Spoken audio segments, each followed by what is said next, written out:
കേരള കോൺഗ്രസ് ഉഭയകക്ഷി ചർച്ച പരാജയം. സീറ്റ് വിഷയത്തിൽ ധാരണയായില്ല. സീറ്റ് ആവശ്യത്തിൽ നിന്ന് പിന്നോട്ടിൽ നിന്ന് മാണി വിഭാഗം.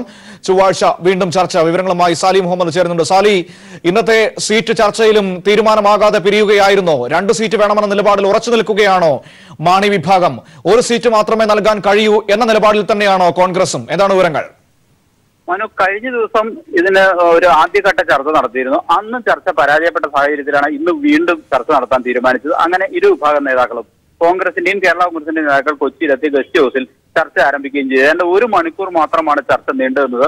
തുടക്കത്തിൽ തന്നെ ആ ചർച്ച പാളി എന്നാണ് നമുക്ക് ഉള്ളിൽ നിന്ന് മനസ്സിലാകുന്നത്. അതായത് 2 സീറ്റ് വേണം എന്ന ആവശ്യം ജോസഫും മാണിയും മുന്നോട്ട് വെച്ചു.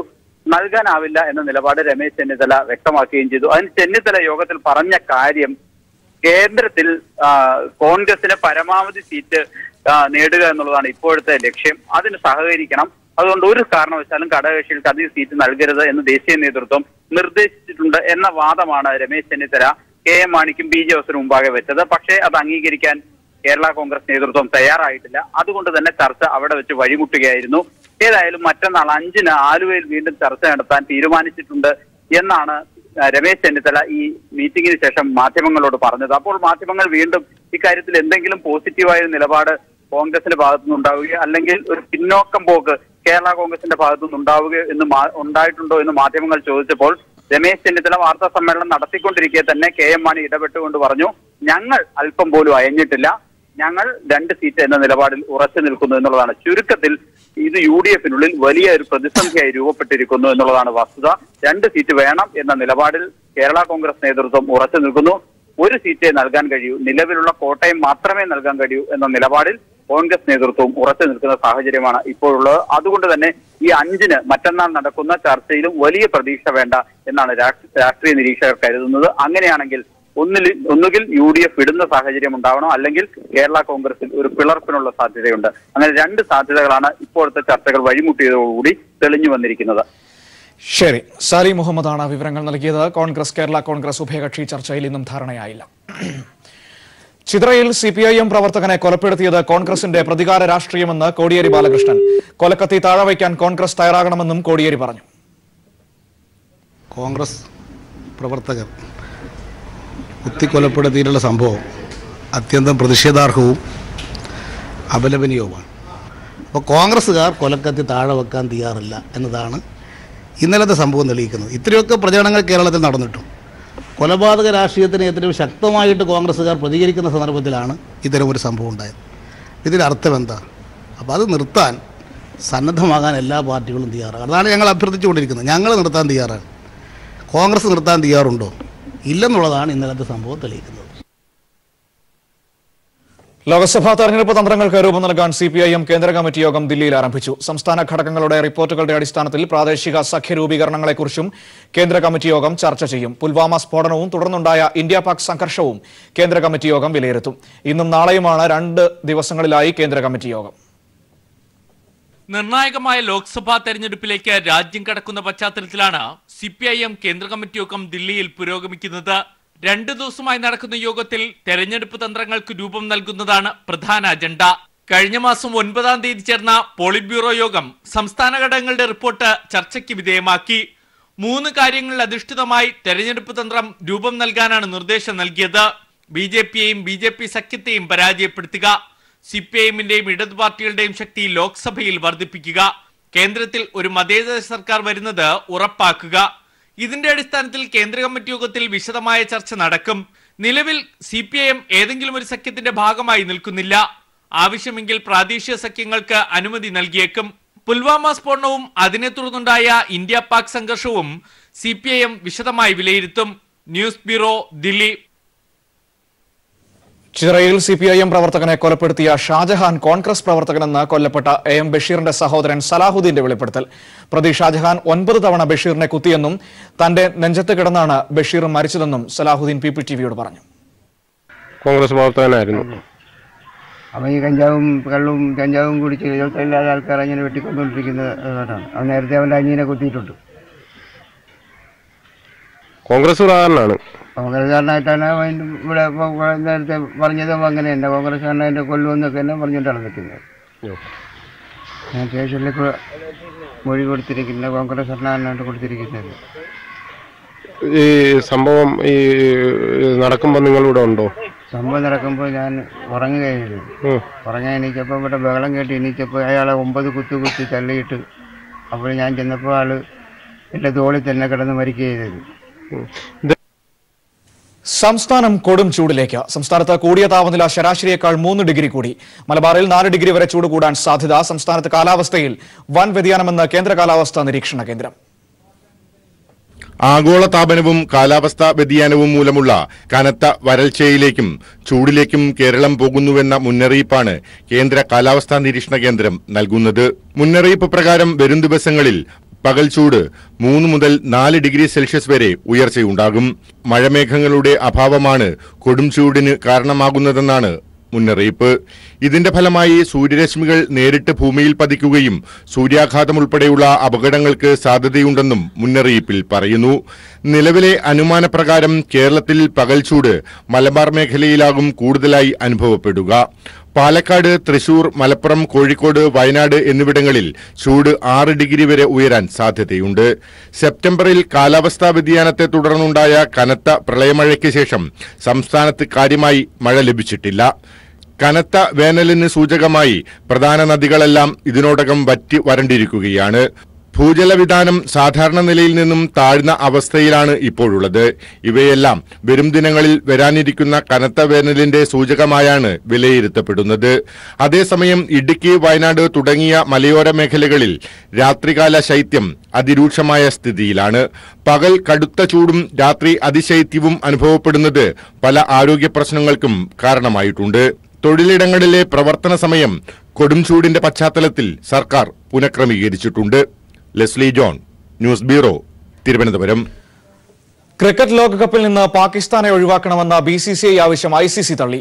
ക്രിക്കറ്റുമായി ബന്ധപ്പെട്ട കാര്യങ്ങളിൽ മാത്രം ചർച്ചയെന്നായിരുന്നു ICC നിലപാട്. ഇതോടെ ലോകകപ്പ് ക്രിക്കറ്റിൽ ഇന്ത്യ മത്സരിക്കുന്നതിൽ കേന്ദ്ര സർക്കാരാകും അന്തിമ തീരുമാനമെടുക്കുക.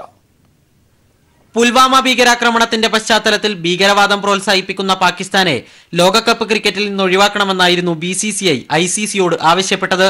എന്നാൽ ICC ത്രൈമാസ ബോർഡ് യോഗം ആവശ്യം തള്ളി. ക്രിക്കറ്റുമായി ബന്ധപ്പെട്ട കാര്യങ്ങളിൽ മാത്രമേ ചർച്ചയുള്ളൂ എന്നും അതിൽ മാത്രമേ തീരുമാനമെടുക്കാനാകൂ എന്നും ICC ചെയർമാൻ ശശാങ്ക് മനോഹർ വ്യക്തമാക്കി.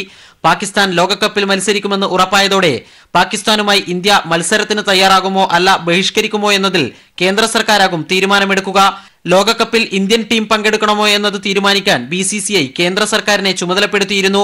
ഇന്ത്യ പാക് സംഘർഷം അയഞ്ഞ പശ്ചാത്തലത്തിലും ഇന്ത്യൻ വൈമാനികനെ പാകിസ്ഥാൻ വിട്ടയക്കുകയും ചെയ്തതിനാൽ ബഹിഷ്കരണ തീരുമാനത്തിലേക്ക് കേന്ദ്ര സർക്കാർ കടക്കില്ലെന്നാണ് വിലയിരുത്തൽ.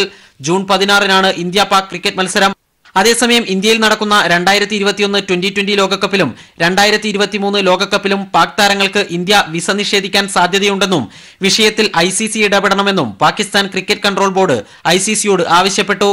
News bureau, Delhi. നരേന്ദ്രമോദിക്കെതിരെ ആഞ്ഞടിച്ച രാഹുൽ ഗാന്ധി. പ്രധാനമന്ത്രിക്ക് നാണമില്ല എന്ന രാഹുലിന്റെ ട്വീറ്റ്. റാഫേൽ വിമാനം ഇന്ത്യയിലെത്തുന്നത് വൈകാൻ കാരണം പ്രധാനമന്ത്രി മാത്രമാണ്. കാലഹരണപ്പെട്ട വിമാനം സൈന്യം ഉപയോഗിക്കാൻ കാരണം മോദിയാണെന്ന് രാഹുൽ ട്വിറ്ററിൽ ആഞ്ഞടിച്ചു.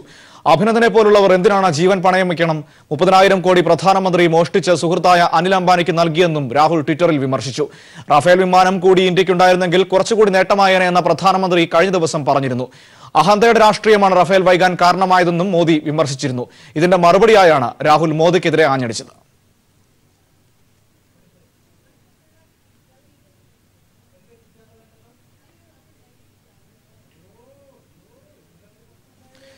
LDF സംസ്ഥാന കമ്മിറ്റിയുടെ ആഭിമുഖ്യത്തിലുള്ള കേരള സംരക്ഷണ യാത്രകൾക്ക് തൃശൂരിൽ സമാപനം. ചരിത്രം സൃഷ്ടിച്ച ജനമുന്നേറ്റമായി മാറിയ LDF ജാഥകൾക്ക് ലക്ഷങ്ങളുടെ പങ്കാളിത്തത്തോടെയാണ് സമാപനമായത്. ജനസഹസ്രങ്ങളുടെ മഹാസംഗമത്തോടെയാണ് കേരള സംരക്ഷണ യാത്രകൾ തൃശൂരിൽ സമാപിച്ചത്. LDF സംസ്ഥാന നേതൃത്വത്തിലുള്ള യാത്രകളുടെ സംഗമം അഴീക്കോടൻ രാഘവന്റെ ഹൃദയരക്തം വീണിച്ചു വന്ന തൃശൂരിൽ വൻ ജനമുന്നേറ്റമായി മാറി. മോഡി സർക്കാരിന്റെ ജനവിരുദ്ധങ്ങൾക്കും വർഗീയതയ്ക്കുമെതിരായ താക്കീതായിരുന്നു സംഗമം. 1000 നാളായി കേരള ജനതയ്ക്ക് തണലും പ്രതീക്ഷയുമായി പ്രവർത്തിക്കുന്ന ഇടതുപക്ഷ സർക്കാരിനെ സംരക്ഷിക്കാനുള്ള കേരള സമൂഹത്തിന്റെ പ്രതിജ്ഞയുമായി മാറി സമാപന സമ്മേളനം. BJP സർക്കാരിനെ പുറത്താക്കൂ, രാജ്യത്തെ രക്ഷിക്കൂ, വികസനം, സമാധാനം, സാമൂഹിക പുരോഗതി, ജനപക്ഷം, ഇടതുപക്ഷം എന്നീ മുദ്രാവാക്യങ്ങൾ ഉയർത്തിയാണ് തിരുവനന്തപുരത്ത് നിന്നും മഞ്ചേശ്വരത്ത് നിന്നുമായി കേരള സംരക്ഷണ യാത്രകൾ ആരംഭിച്ചത്. CPIM സംസ്ഥാന സെക്രട്ടറി കോടിയേരി ബാലകൃഷ്ണനും CPI സംസ്ഥാന സെക്രട്ടറി കാനം രാജേന്ദ്രനുമാണ് യാത്രകൾ നയിച്ചത്. തൃശൂർ തേക്കിൻകാട് മൈതാനെ ചുവന്നുകടലാക്കിയ സമാപന സമ്മേളനം മുഖ്യമന്ത്രി പിണറായി വിജയൻ ഉദ്ഘാടനം ചെയ്തു. കോൺഗ്രസ് അദാനിക്ക് കടൽ കൊടുത്തപ്പോൾ BJP ആകാശം നൽകിയാണ് സഹായിച്ചതെന്ന് CPM സംസ്ഥാന സെക്രട്ടറിയും തെക്കൻ മേഖല ജാഥ ക്യാപ്റ്റനുമായിരുന്ന കോടിയേരി ബാലകൃഷ്ണൻ പറഞ്ഞു. കോൺഗ്രസ് അദാനി ഗ്രൂപ്പിന് കടൽ കൊടുത്തു, BJP അദാനി ഗ്രൂപ്പിന് ആകാശം കൊടുക്കുകയാണ്. ആകാശവും കടലും കോർപ്പറേറ്റുകളെ ഏൽപ്പിച്ച കോൺഗ്രസും BJPയും ഈ കേരളത്തിൻ്റെ വികസനത്തെ മുരടിപ്പിക്കാൻ ശ്രമിക്കുന്നവരാണ്. ഒരു ഭാഗത്ത് മോദിയും മറുഭാഗത്ത് ഇന്ത്യൻ ജനതയും എന്ന അവസ്ഥയിലാണ് ദേശീയ രാഷ്ട്രീയമെന്ന് CPI സംസ്ഥാന സെക്രട്ടറിയും വടക്കൻ മേഖല ജാഥ ക്യാപ്റ്റനുമായ അൻ രാജേന്ദ്രൻ പറഞ്ഞു. ഒരു ഭാഗത്ത് നരേന്ദ്രമോദിയും അദ്ദേഹത്തിൻ്റെ സർക്കാരും നേരെ അഭിമുഖമായി ജനങ്ങളും അണിനിരക്കുന്ന ഒരു കാഴ്ചയാണ് ഇന്ന് രാജ്യത്തുടനീളം കാണാൻ കഴിയുന്നത്. അതുകൊണ്ടാണ് മോഡി ഹട്ടാവോ ദേശ് ബച്ചാവോ എന്ന മുദ്രാവാക്യം കക്ഷി രാഷ്ട്രീയത്തിന് അതീതമായി രാജ്യത്തിൻ്റെ മുദ്രാവാക്യമായി മാറുന്നത്. LDF സംസ്ഥാന നേതാക്കൾ, മന്ത്രിമാർ, MLA മാർ, മറ്റ് ജനപ്രതിനിധികൾ, കലാകായിക സാംസ്കാരിക രംഗത്തുള്ള പ്രമുഖർ എന്നിവരും പൊതുസമ്മേളനം സംബന്ധിച്ചു. ലോക്സഭാ തെരഞ്ഞെടുപ്പ് നടക്കാൻ മാസങ്ങൾ മാത്രം ബാക്കി നിൽക്കെ വലിയ ജനപങ്കാളിത്തമാണ് LDFന്റെ കേരള രക്ഷാമാർച്ചിനുണ്ടായത്. അതിനാൽ തന്നെ LDFന്റെ വരുന്ന തെരഞ്ഞെടുപ്പിലേക്കുള്ള ഒരുക്കം കൂടിയാവുകയായിരുന്നു കേരള സംരക്ഷണ യാത്ര. തൃശ്ശൂരിൽ നിന്നും PP സലീമിനൊപ്പം VS അഭിരാം. BJP വീണ്ടും അധികാരത്തിലെത്തിയാൽ രാജ്യത്തിന്റെ നിലനിൽപ്പ് അപകടത്തിലാകുമെന്ന് മുഖ്യമന്ത്രി പിണറായി വിജയൻ. അതിർത്തിയിലെ സംഘർഷം BJP RSS നേതൃത്വം കൈകാര്യം ചെയ്തത് അവിവേകത്തോടെയാണെന്നും മുഖ്യമന്ത്രി പറഞ്ഞു. സർവതല സ്പർശിയായ വികസനമാണ് LDF സർക്കാർ ലക്ഷ്യമിടുന്നതെന്നും പറഞ്ഞ മുഖ്യമന്ത്രി ചർച്ച ആക്ട് കൊണ്ടുവരുമെന്ന പ്രചാരണം അടിസ്ഥാനരഹിതമാണെന്നും വ്യക്തമാക്കി. ഇടതുമുന്നണി സംഘടിപ്പിച്ച കേരള സംരക്ഷണ യാത്രയുടെ സമാപന സമ്മേളനം ഉദ്ഘാടനം ചെയ്യുകയായിരുന്നു അദ്ദേഹം.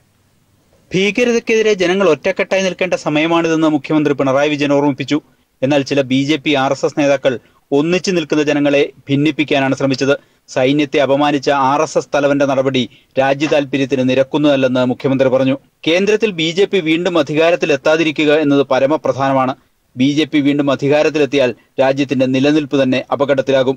ഇതേ കൂട്ടർ തന്നെ ഇനിയും 5 വർഷക്കാലം നമ്മുടെ രാജ്യത്ത് അധികാരത്തിൽ വരുന്നു എങ്കിൽ എന്തായിരിക്കും ഫലം?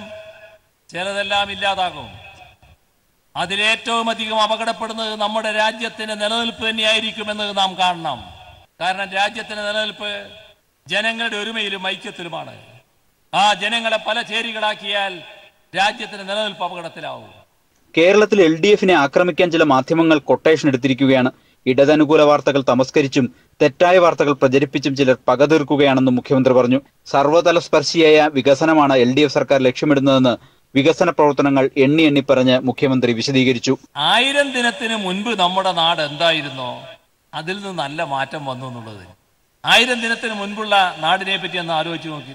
നമ്മളെല്ലാവരും അല്പം തല താഴ്ത്തിയിട്ടായിരുന്നു. ഇവിടെ ജീവിക്കേണ്ടി വരികയാണല്ലോ എന്നാലോചിച്ചു. കാരണം ഒരു നല്ല നാട്, ആ നാടിന്റെ പേര് മുഴുവൻ മോശമായിരിക്കുന്നു. കേരളമെന്ന് കേട്ടാൽ അഴിമതിയുടെ ഒരു നാടാണ് എന്ന ചിത്രം പൊതുവെ വരുന്നു. ഒരുപാട് അഴിമതികളുടെ കഥകൾ പുറത്തു വരുന്നു. അതിനോടൊപ്പം മഹാവൃത്തികെട്ട ഒട്ടേറെ കാര്യങ്ങൾ കൂടെ വരികയും ചെയ്യും. ഇല്ലാത്ത ചർച്ച ആക്ടിന്റെ പേരിൽ ഒരു വിഭാഗത്തെ ഇടതുമുന്നണി സർക്കാരിനെതിരാക്കാൻ ചിലർ ശ്രമിക്കുകയാണെന്നും മുഖ്യമന്ത്രി പറഞ്ഞു. തൃശൂരിൽ നിന്നും സാലി മുഹമ്മദ്. സമത്വ മുന്നേറ്റം വിഭാവനം ചെയ്തു പിറന്ന BDJS സമത്വമില്ലായ്മയുടെ പേരിൽ പിളർന്നു. സംഘടനയിൽ നിന്നും രാജിവച്ച 42-ലധികം നേതാക്കൾ BDJS ഡെമോക്രാറ്റിക് എന്ന പുതിയ സംഘടന രൂപീകരിച്ചു. യഥാർത്ഥ BDJS തങ്ങളാണെന്ന അവകാശവാദം ഉന്നയിച്ച ഇവർ നിലവിലെ നേതൃത്വത്തിനെതിരെ അഴിമതി ആരോപണവും ഉന്നയിച്ചു. സമത്വ മുന്നേറ്റ യാത്രയിൽ പിറന്നുവീണ BDJS സമത്വമില്ലായ്മയുടെ പേരിൽ വഴിപിരിഞ്ഞു. തിരുവനന്തപുരത്ത് ഇന്നലെ ചേർന്ന വിമത വിഭാഗത്തിന്റെ പ്രഥമ യോഗത്തിൽ നിരവധി നേതാക്കളാണ് പങ്കെടുത്തത്. തിരുവനന്തപുരത്തെ BDJSന്റെ 14 മണ്ഡലം പ്രസിഡന്റുമാരിൽ 11 പേരും രാജിവെച്ച് പുതുതായി രൂപീകരിച്ച BDJS ഡെമോക്രാറ്റിന്റെ ഭാഗമായി. യഥാർത്ഥ BDJS തങ്ങളാണെന്ന അവകാശവാദവും ഇവർ ഉയർത്തി. ഔദ്യോഗിക BDJS എന്ന് പറയുന്നത് ഇതായിരിക്കും. BDJS ഡെമോക്രാറ്റിക്സ് എന്നാണ് ഇതിന്റെ പേര്. ഔദ്യോഗികമായി ഇന്ന് ദീപം തെളിയിച്ച് ഒരു ചെറിയ ലഘു പരിപാടിയോടുകൂടെ ആരംഭിച്ച് കേരളത്തിൽ അങ്ങമാനം ഈ രാഷ്ട്രീയത്തിനെ വേരോട്ടിച്ചുകൊണ്ട് സാമൂഹ്യ നീതി എവിടെയാണോ ലഭിക്കുന്നു ആ സാമൂഹ്യ നീതിക്ക് വേണ്ടിയുള്ള പോരാട്ടമാണ്. ഇവിടെ ഒരാളിനെ മാത്രം ഉയർത്തിക്കാട്ടിക്കൊണ്ടുള്ള ഒരു നേതൃത്വമല്ല. സംസ്ഥാന secretary Sudheendran, vice president Chalakudy Sunil ഉൾപ്പെടെ 42 പ്രധാന നേതാക്കളും രാജിവെച്ചവരുടെ പട്ടികയിലുണ്ട്. രണ്ടാം ഭൂസമരത്തിന്റെ പേരിൽ BDJS നേതൃത്വം കോടികൾ ഉണ്ടാക്കിയെന്ന ആരോപണവും രാജിവെച്ചവർ ഉയർത്തിക്കഴിഞ്ഞു. ഏത് മുന്നണിയുടെ ഭാഗമാകണമെന്നത് പിന്നീട് ചർച്ച ചെയ്ത് തീരുമാനിക്കും. ആരുമായും ഐത്തമില്ല. പാർട്ടി ചിഹ്നവും കൊടിയും പിന്നീട് തീരുമാനിക്കും. സംസ്ഥാന തലത്തിൽ ഈ മാസം തന്നെ 2000-ലധികം പേരെ സംഘടിപ്പിച്ച് സമ്മേളനം വിളിക്കാനും പ്രഥമ യോഗത്തിൽ തീരുമാനമെടുത്തു. News bureau, Thiruvananthapuram. സംസ്ഥാനത്തെ രാഷ്ട്രീയ കൊലപാതകങ്ങൾ ഒറ്റപ്പെട്ട സംഭവങ്ങളെന്ന നിയമസഭാ സ്പീക്കർ പി ശ്രീരാമകൃഷ്ണൻ. ആശങ്കപ്പെടേണ്ട സാഹചര്യം നിലവിലില്ല. രാഷ്ട്രീയ കൊലപാതകങ്ങളെ എല്ലാ പാർട്ടിയും തള്ളിപ്പറയുന്ന നില വന്നിട്ടുണ്ട്. ക്രമസമാധാന നിലയിൽ പ്രശ്നങ്ങളില്ലെന്നും ശ്രീരാമകൃഷ്ണൻ കോഴിക്കോട് പറഞ്ഞു. കേരളത്തിലെ ക്രമസമാധാന നില അങ്ങനെ അത്ര മാരകമായി തകർന്നു പോയെന്നൊരു അഭിപ്രായം എനിക്കില്ല. ഒറ്റപ്പെട്ട ഈ രാഷ്ട്രീയ അതിക്രമങ്ങൾ അവസാനിപ്പിക്കേണ്ടതാണ്. ഒരു രാഷ്ട്രീയ പാർട്ടിയും അതിനെ പിന്തുണയ്ക്കുന്നില്ല എന്ന് അറിയിച്ചിട്ടുണ്ട്. തീർച്ചയായിട്ടും രാഷ്ട്രീയ കൊലപാതകങ്ങൾ പൂർണ്ണമായിട്ടും ഒഴിവാക്കേണ്ടതാണ് എന്നുള്ള ഒരു പൊതുബോധ്യത്തിലേക്ക് കേരളീയ സമൂഹം ഇന്ന് വന്നതിൻ്റെ ഉദാഹരണമാണ്. രാഷ്ട്രീയ പാർട്ടികൾ തന്നെ അതിനെല്ലാം തള്ളിക്കളയാനും പ്രതികളെയൊക്കെ സംരക്ഷിക്കാൻ ഇല്ല എന്ന നിലപാടെടുക്കുന്ന ഒരു രീതി വളർന്നു വന്നിട്ടുണ്ട്. അതുകൊണ്ട് അത് ശുഭാപ്തികരമായ ഒരു കാര്യമാണ്. അത് രാഷ്ട്രീയത്തിൽ ചലനങ്ങൾ ഉണ്ടാക്കും. Ahalya Kairali mega event saga 2019 ഇന്ന് Ahalya school of engineering and ടെക്നോളജിയിൽ വൈകിട്ട് 6 മണിക്കാണ് പ്രമുഖ താരങ്ങൾ അണിനിരക്കുന്ന നൃത്തസംഗീത പരിപാടി അരങ്ങേറുന്നത്. അഹല്യ ടെക് ഫെസ്റ്റിന്റെ ഭാഗമായാണ് അഹല്യയും കൈരളി ടിവിയും സംയുക്തമായി മെഗാ ഈവന്റ് സംഘടിപ്പിക്കുന്നത്. അഹല്യ എഞ്ചിനീയറിംഗ് ആൻഡ് ടെക്നോളജിയിൽ നടക്കുന്ന മെഗാ ഈവന്റിൽ നൃത്ത സംഗീത രംഗത്തെ പ്രമുഖർ അണിനിരക്കും. ഷംന കാസിം, സരയു കൃഷ്ണപ്രഭ എന്നിവർ മനോഹരമായ നൃത്ത ചുവടുകളുമായി സാഗാ വേദിയിലെത്തും. നരേഷ് അയ്യർ, സയനോര, ഹരിശങ്കർ, അരുണ തുടങ്ങിയവർ മനോഹരമായ ഗാനങ്ങളുമായി വേദി കീഴടക്കും. ബെന്നറ്റിന്റെ നേതൃത്വത്തിൽ ബെന്നറ്റ് ആൻഡ് ദി ബാൻഡും സാഗയിൽ അണിനിരക്കും. So please be there at the Ahilya Institute of Engineering and Technology. നാളെ എന്തായാലും വരണം. നമ്മളെല്ലാവരും അടിച്ചു പൊളിക്കാൻ റെഡി ആയിട്ടിരിക്കുകയാണ്. നരേഷ്, ഞാൻ, ഹരിശങ്കർ ഉണ്ട്, അരുണ ഉണ്ട്, പിന്നെ ബെനറ്റ് എല്ലാവരും വരണം നാളെ for the show. അടിച്ചു പൊളിക്കാം. A lot of numbers, good numbers, fast numbers, slow numbers, melody, everything is there. Please do come for the show. ഗാനരചനയിൽ 2018 സംസ്ഥാന ചലച്ചിത്ര അവാർഡ് ജേതാവ് BK ഹരിനാരായണനെ വേദിയിൽ ആദരിക്കും. സാഗ 2019 ഉദ്ഘാടന ചടങ്ങിൽ രാഷ്ട്രീയ, സാമൂഹിക, സാംസ്കാരിക രംഗത്തെ പ്രമുഖർ പങ്കെടുക്കും. തുടർച്ചയായി 3ാം തവണയാണ് അഹല്യയും കൈരളി ടിവിയും സംയുക്തമായി മെഗാ ഇവന്റ് സംഘടിപ്പിക്കുന്നത്. News bureau, Palakkad. വാർത്തകൾ കഴിഞ്ഞു. നമസ്കാരം.